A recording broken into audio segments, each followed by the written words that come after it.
बिस्मिल्लाहिर्रहमानिर्रहीम। मैं हूं अदील सादिक एडवोकेट। आज हम बात करेंगे पब्लिक अवेयरनेस से रिलेटेड। सबसे जो ज़्यादा सवाल किया जाता है वो ये किया जाता है कि FIR जो है वो कब दर्ज करवाई जाती है और FIR दर्ज होने के बाद मुस्तगीस जो है कंप्लेनेंट जिसके साथ कोई अकरंस हुआ होता है उसके लिए क्या ज़रूरी होता है, और अगर मुलज़म के खिलाफ FIR दर्ज होती है तो उसके पास क्या रेमेडी मौजूद होती है।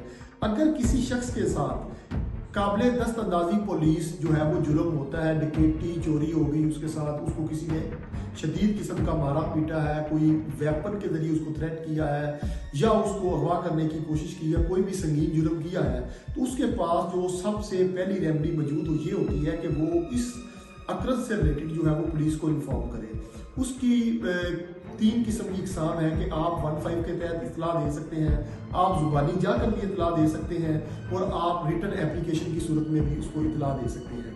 जब आप जुबानी तौर पर 15 पर इतला देंगे, पुलिस मौका पर आएगी, तो कानून में ये चीज़ मौजूद होती है कि वो आप जो बात बोलते हैं वो आपकी लिख ली जाती है। अगर उससे काबिल दस्तंदाजी पुलिस जुर्म बन रहा हो तो उस पर भी FIR दर्ज हो सकती है।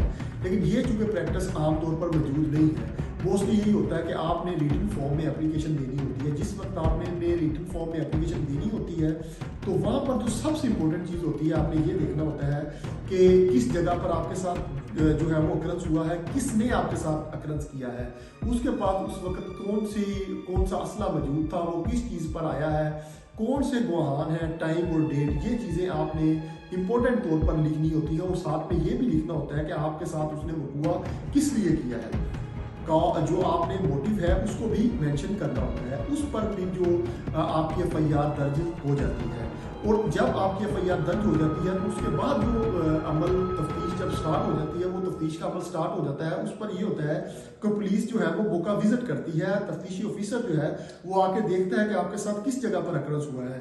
जब वो वहाँ पर आता है तो आपने जो बयान अपनी दरख्वास्त में लिखे होते हैं उनके बयानात लिखे जाते हैं। वो बयानात को 161 की स्टेटमेंट कहते हैं, 161 के बयानात कहते हैं। उसमें जो गवाहान है उन्होंने आपकी FIR की तईद करनी होती है। आपने जो पहले कंप्लेंट की है हरफ ब हरफ उसने उसकी तईद करनी होती है कि मेरे साथ बिल्कुल जैसे मुद्दई ने कहा है, फलां मुलजमान फलां वक्त फलां डेट को इनके पास ये चीज़ थी, इस चीज़ पर थे, उन्होंने ये जुर्म किया फलां बंदे के साथ।